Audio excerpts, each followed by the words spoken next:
मैं युवाओं से एक निवेदन करना चाहूंगा कि ध्रुव राठी के उन्हीं वीडियो को आप एक बार फिर से देखो और उसको गूगल से रिकन्फर्म कर लो। उसमें जितने भी डेटाज दिए हुए हैं वो विवादास्पद हैं, जितनी फिगर्स दी हुई हैं वो ब्रेन वॉशिंग है। आप अगर उनके वीडियो को देखेंगे तो सिर्फ युवाओं को मनोबल गिराने के सिवाय उसने कुछ भी नहीं किया। नमस्कार, नमो नारायण। सनातन की जीत की आप सबको बहुत बहुत हार्दिक बधाई। जो संकल्प हमने मिलकर लिया था उस संकल्प की यात्रा का प्रारंभ मंगलमय है, लेकिन अब समय है आत्मचिंतन का, विवेचन का और उन षड्यंत्रों का जिन्होंने इस देश को नीचे गिराने में एक भी कसर बाकी नहीं छोड़ी। यूं कहें कि प्रधानमंत्री मोदी जी को हराने की एक विधिवत सुपारी दी गई थी और इस सुपारी को पूरे इंटरनेशनल रैकेट ने एक पूरे अच्छे प्लान की तरह एग्जीक्यूट भी किया। और अगर हम सोशल मीडिया और रिपोर्ट्स पर भरोसा करें तो इस मोदी को हराने की सुपारी के आगे आगे आप थी, यानी कि केजरीवाल की सरकार की आप। और इस आपके साथ की जो टीम का मास्टरमाइंड, कभी उनके साथ सोशल मीडिया का काम करने चुके, उनके लिए वीडियो बना चुके, फिर उन वीडियो को डिलीट कर चुके, उन वीडियो के साथ छेड़छाड़ कर चुका, ऐसा एक व्यक्ति, विवादास्पद वर्ण संकर प्रजा का राठी, ध्रुव राठी। आपको नाम से यह व्यक्ति हिंदू लगेगा, लेकिन सावधान, ये क्रिप्टो क्रिश्चियन है, ये प्लांटेड आदमी है और ये जॉर्ज सोरस का पाला हुआ जर्मन शेफर्ड कुत्ता है। इस इंसान ने भारत के स्वाभिमान को, भारत के सनातन को नीचे करने के लिए एक भी अवसर नहीं छोड़ा। मैं इसके सब वीडियो देख रहा था और आप भी देख रहे थे, और हमारे युवाओं को इसने मिसगाइड करने का एक भी मौका नहीं छोड़ा, चाहे वो डिक्टेटर की हेडलाइन के ऊपर हो, चाहे वो बेरोजगारी के ऊपर हो, चाहे वो अन्य टाइटल्स के ऊपर हो। क्या आपने कभी ध्यान दिया वो क्या इतना बड़ा इन्फ्लुएंसर था जिसको इतनी व्यूज मिलनी चाहिए थी? नहीं। ध्रुव राठी के वीडियो को ज्यादा पाकिस्तानियों ने व्यूज दिला करके ऊंचा किया था, क्योंकि पाकिस्तान में रीतसर आईएसआई ने उसकी वीडियो को फंडिंग की हुई है।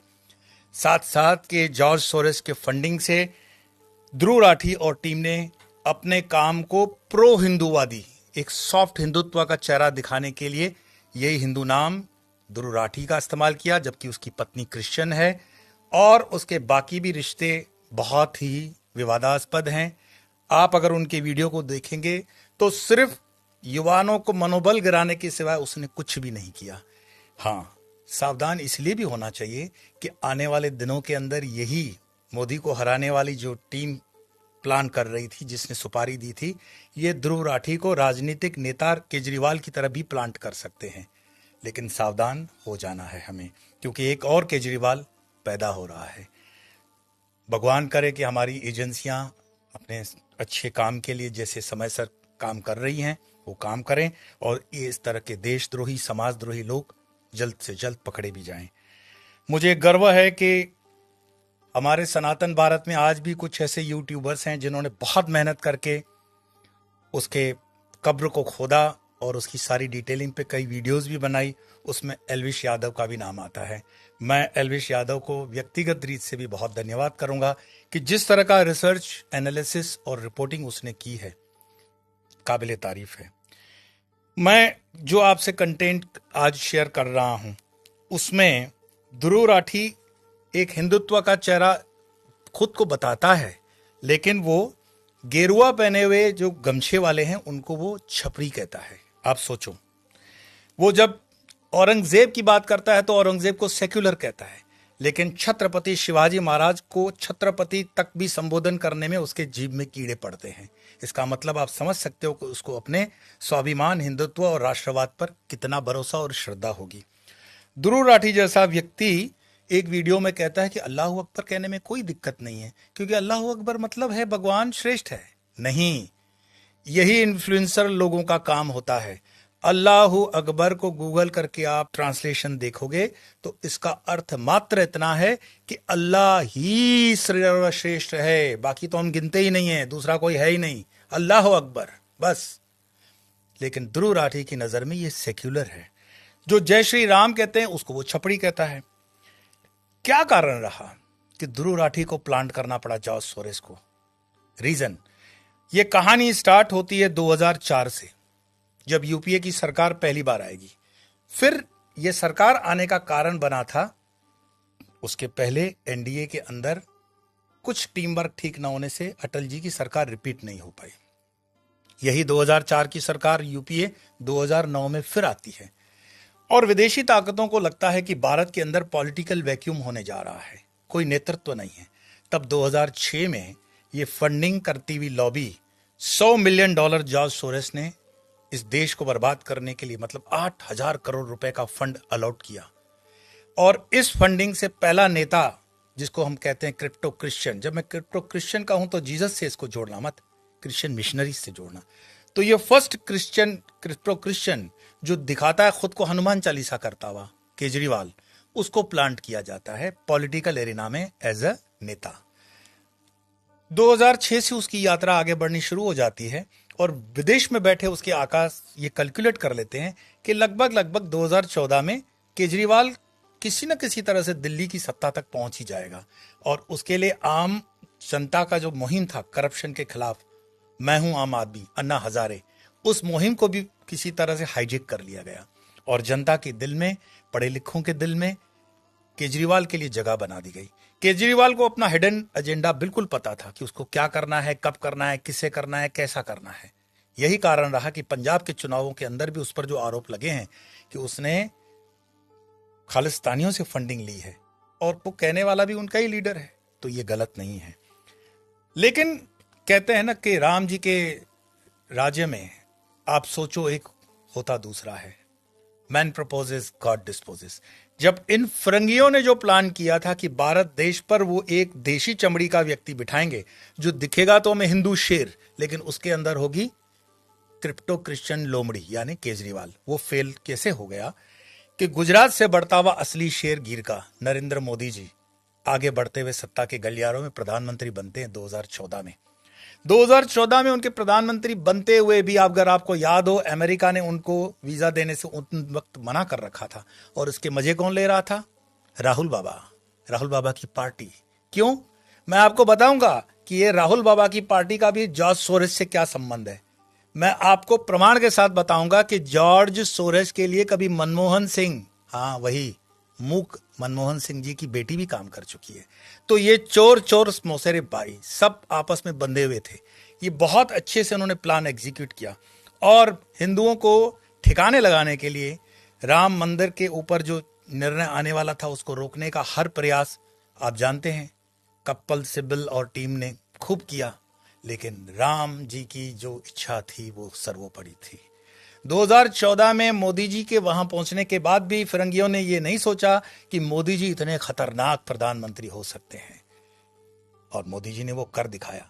2019 में मोदी जी ने फिर करिश्मा कर दिखाया और अब विदेशी लॉबी बहुत बहुत परेशान हो गई। क्यों परेशान हो गई? क्योंकि भारत देश के अंदर भारत के जो किसान अनाज पैदा कर रहे थे, तब भी हम सारी दालें कनाडा से इंपोर्ट कर रहे थे। वो सारी दालें जो कनाडा से हम इंपोर्ट कर रहे थे उसको पैदा कौन कर रहा था? वैंकूवर में बसे हुए हमारे सिख भाई। लेकिन अगर वहां की दालें हम इंपोर्ट नहीं करेंगे तो कनाडा की सारी इकोनॉमी रास्ते पे आ जाएगी। मोदी जी ने आखिरी खील कफन में वो भी ठोक दी कि भारत के किसानों को उन्होंने तेलियन और दालों की खेती करने के लिए एनकरेज किया और दालें भारत में पैदा होने लगी। दालें भारत में पैदा होने लगी तब ट्रूडो सरकार ने खालिस्तानियों को यह कहा कि अब आप हमारे काम के नहीं हो, इसीलिए आप कुछ भी करो।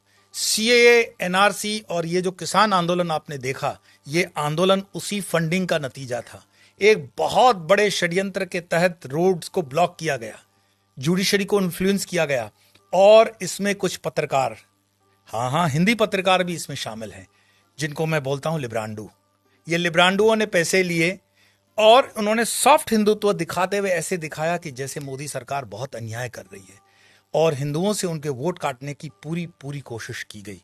लेकिन सनातन धर्म की यह विशेषता रही है और हिंदू जनमानस के हृदय की यह विशेषता रही है कि वो जब निर्णय कर ही लेता है तो कर ही लेता है।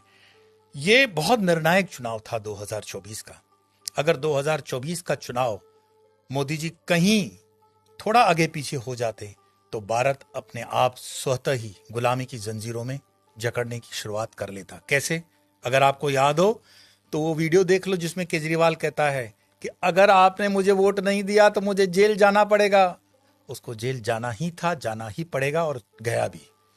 लेकिन अगर 1 मिनट के लिए आप सीन को उल्टा कर देंगे तो क्या आपको लगता है कि ये जो सारा इंडी गठबंधन दिखाता था कि हम सब साथ साथ में हैं, वो सचमुच में साथ साथ में थे? नहीं। इंडी गठबंधन की अपनी आंतरिक कलह ने ही उसको बर्बाद कर दिया, उसकी कब्र स्वयं खोदी उसने। क्योंकि सबसे ज्यादा अगर केजरीवाल के बाहर आने से किसी को घाटा हुआ तो कांग्रेस को हुआ, क्योंकि केजरीवाल सीधे सीधे फक्त 2 या 3 सीट ही दिल्ली की बीजेपी से सीधे टकराव में था, बाकी सीटें पंजाब की तो वो कांग्रेस से लड़ रहा था। अब मजे की बात यह है कि उसको केस भी कौन लड़ रहा था? मनु सिंघवी। मनु सिंघवी कौन है? कांग्रेस का ही। लेकिन कांग्रेस के मनु सिंघवी ने क्यों केजरीवाल को सपोर्ट किया? क्योंकि राज्यसभा की सीट मनु सिंघवी हार चुके थे। वो मलाल, वो जख्म हरा था। प्लस केजरीवाल ने जो कांड हुआ वो मारधाड़ वाला, आपको पता है, उसमें उनको राज्यसभा सीट के देने की बात हुई। वो तो अब आने वाला समय आपको दिखेगा भी कि कौन उस पार्टी से त्यागपत्र देगा और कौन आगे जाएगा। कैसे कैसे धीरे अब सरकार सारी फाइलें खोल दी जाएगी। लेकिन मैं युवाओं से एक निवेदन करना चाहूंगा कि ध्रुव राठी के उन्हीं वीडियो को आप एक बार फिर से देखो और उसको गूगल से रिकन्फर्म कर लो। उसमें जितने भी डेटाज दिए हुए हैं वो विवादास्पद हैं, जितनी फिगर्स दी हुई है वो ब्रेन वॉशिंग है। वो एक धरे की मीडिया, विदेशी मीडिया, पालतू मीडिया, पेड मीडिया या लिब्रांडू मीडिया का ही वचन है। अगर आप देखोगे कि जो भाषण खड़गे देंगे वही ध्रुव राठी के वीडियो में आता था, जो भाषण केजरीवाल देने वाले होते थे वही भाषण आप ध्रुव राठी के वीडियो में देखोगे। हमारी पैनी नजर थी इन पर, लेकिन हमें भरोसा था भारत के जनमानस पर कि आप ईंट का जवाब पत्थर से जरूर देंगे, और वो दिया भी। हालांकि युवाओं को बरगलाना, उनका आत्मविश्वास कम करना, ये तो उसका रहा ही। ये देखा जाए तो ध्रुव राठी एक ऐसे ग्रुप से भी जुड़ा हुआ था जिसमें विवादास्पद और नाम भी हैं। आप 3-4 नामों को नोट करें। एक है आदिल आमीन। आदिल आमीन ये वो चेहरा है जो इसी गैंग का एक हिस्सा है। एक और नाम है, वो नाम है उमर खालिद। याद आ गया, टुकड़े टुकड़े गैंग। उसी टुकड़े टुकड़े गैंग का एक और सदस्य है बांसुरी वाला कन्हैया, जो दिल्ली से लड़ा। ये वो लोग हैं जो आपस में मिलकर के सरकार को, कहते हैं ना, डिस्टर्ब करने का कोई भी मौका नहीं छोड़ते। एसएफआई और DYFI, student federation of India, और डीवाईएफआई के 50 बच्चे जिन्होंने ब्राजील के एम्बेसी के बाहर प्रोटेस्ट किया था, उनको डायरेक्ट एनकरेज करने के लिए ध्रुव राठी का नाम आया हुआ है सोशल मीडिया में। और इसके साथ आदिल आमीन का भी नाम है। कारवां ए मोहब्बत एनजीओ जो है वो आदिल आमीन चलाता है। नाम से तो आपको पता ही पड़ गया कि यह मोहब्बत वाले, पीस लविंग कम्युनिटी, सबका मालिक एक, इस तरह के। और इसमें एक विवादास्पद नाम, खतरनाक, बहुत खतरनाक, वो है टीएस हर्षमंदर। हर्षमंदर वो नाम है जो आपको दिखता तो हिंदू है, लेकिन भूलना मत ये वही व्यक्ति है जिसने सोनिया गांधी के दिमाग में वो कीड़ा डाला था कि जाते जाते वो बिल अगर पार्लियामेंट में पास हो गया होता तो आज हिंदू अपने ही देश के अंदर शरणार्थी होता। उस बिल के अंदर ऐसा था कि माइनॉरिटी कुछ भी कर सकती है, मतलब मुसलमान इस देश का आपको मार सकता है, पीट सकता है, मां बहनें घर से उठा सकता है, हिंदू उसके खिलाफ कुछ नहीं करेगा, और अगर करेगा तो उसके खिलाफ कार्रवाई होगी। ये बिल बनाने वाला व्यक्ति हर्षमंदर है। हर्षमंदर यूपीए सरकार का इंटीग्रल पार्ट माना जाना चाहिए और सोनिया गांधी की एडवाइजरी बोर्ड का खासम खास। आप समझ गए ये लिम्बराडुओं की टीम। मैं अगर नाम लेता जाऊं तो इसमें तीस्ता सतलवाड़ भी आ जाएगी, लेकिन तीस्ता सतलवाड़ तो कल का बुझा हुआ चिराग है, हम उस पर ज्यादा बात नहीं करेंगे, आप उसके बारे में जानते ही हो। कुल मिलाकर के ये जो आपने देखा था ना, हमारे राहुल बाबा चलते थे भारत जोड़ो यात्रा, ये भारत जोड़ो यात्रा का डिजाइन विदेश में बना था और इसकी फंडिंग भी, सोशल मीडिया में ऐसा आरोप है, विदेश से हुई है। और इस यात्रा को गाइड करने वाले हर्षमंदर भी थे, आदिल आमीन भी थे। इसके मीडिया को संभालने के लिए कहीं ना कहीं ध्रुव राठी इनडायरेक्टली थे। कुल मिलाकर के ये आपस में मिलकर के काम कर रहे थे और राहुल गांधी को जो इनपुट्स दी जा रही थी वो इन टीम के द्वारा दी गई थी। आप सोचोगे क्या राहुल गांधी को अपनी बुद्धि नहीं है? अब आप ऐसे प्रश्न मुझसे मत पूछा करो। अगर उनको अपनी बुद्धि होती तो कम से कम आलू से सोना नहीं बनता। हर्ष मंदर ने सीएए एनआरआई को भी जो मैनेज किया था पूरे मूवमेंट को, बहुत एग्रेसिव तरीके से किया। और जैसे कि मैंने आपको बताया, मणिपुर के ऊपर जो दंगे हुए उनके ऊपर भी इन लिब्रांडुओं ने इतना हल्ला मचाया कि यूनाइटेड नेशंस तक में यह मुद्दा आया। यह मुद्दा क्रिश्चियन का मुद्दा है। आप भूल जाओगे, एक वीडियो मैं आपको विशेष इस पे बनाऊंगा कि बांग्लादेश की प्रधानमंत्री ने कहा है कि बांग्लादेश की जमीन को काट करके एक क्रिश्चियन देश बनने जा रहा है, जो अमेरिका चाहता है। मणिपुर के दंगे उसी जमीन से जुड़े हुए दंगे हैं जो भारत के मिजोरम से क्रिश्चियन, मणिपुर के क्रिश्चियन और बांग्लादेश की उस जमीन को बनाने का नए देश को लेकर के बात चल रही है। यहां पर अमेरिका अपना बेस बनाना चाहता है। उस चीज को उजागर करने में बांग्लादेश की प्रधानमंत्री ने साहस दिखाया, लेकिन ये पूरा जो जॉर्ज सोरेस और टीम और ये लिब्रांडुओं की टीम ने मणिपुर के दंगों को आगे जाकर के भारत के मिजोरम से भी कटवा करके एक नए देश के निर्माण का भी कार्य करने का प्रारंभ कर दिया। अभी आने वाले दिनों के अंदर एनआईए, सीबीआई, ईडी और सबसे बेहतरीन हमारी रॉ, उसका काम बनता है कि ऐसे देशद्रोहियों को घर में घुस के मारे। और मैंने जैसे कि कहा हुआ है कि संत सिर्फ अध्यात्म के लिए नहीं होता है, वो राष्ट्रवादी सोच के लिए होता है। अगर राष्ट्र रहेगा तो सनातन रहेगा, सनातन रहेगा तो हम रहेंगे।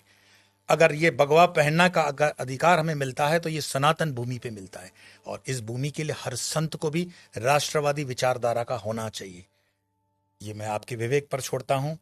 मैं कभी नहीं कहूंगा कि आपको ये वीडियो लाइक करो या इसको आप सब्सक्राइब करो, लेकिन आपको लगता है कि कहीं पे आप इस देश के ऋणी हो, राष्ट्रवाद की सोच है आपके पास, तो कम से कम 5 ऐसे राष्ट्रवादी लोगों तक ये वीडियो पहुंचाने का साहस करोगे। आज इतना ही, फिर मिलेंगे, तब तक के लिए नमो नारायण।